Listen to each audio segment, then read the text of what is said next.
काय सांगाल, कशा पद्धतीनं हे बंद झालंय, किती दिवस बंद, काय परिस्थिती सगळ्याचा? आता काय झालं माहितीये का, दुसऱ्या कला केंद्राचा गुन्हा माझ्या कला केंद्रावर लावला गेला.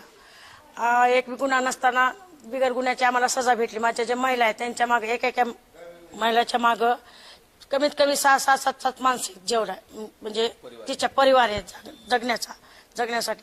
आता सगळे उपासमारीच्या वेळी मी तरी किती दिवस सांभाळणार. 4 महिने झाले सतत बंद आहे.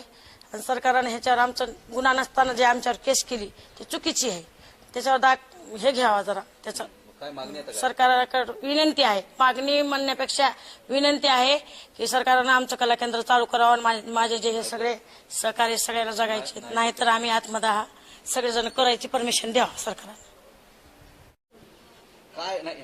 काय नेमकी मागणी आहे तुमची? किती दिवसापासून बंद आहे, कसं भागतंय? आमचं 4 महिने झालं बंद आहे, पण आम्ही असंच दिवस काढायला आलो 4 महिन्यापासून.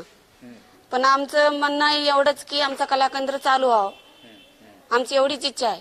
किती परिवार आहे तुमचा? आमचं 7-8 जण परिवार आहेत. आता आम्ही मालकींकडे येतो बोलतो, पण त्यांनी काय म्हणते चालू होणार आहे म्हणते, आशा देतात. पण आमची निराशाच व्हायला आली ना. 4 महिने झाले आता कला केंद्र बंद होऊन. नेमकं आम्हाला काय कळना बी गेलंय, काय करावं आता, काय होत बी नाही आम्हाला.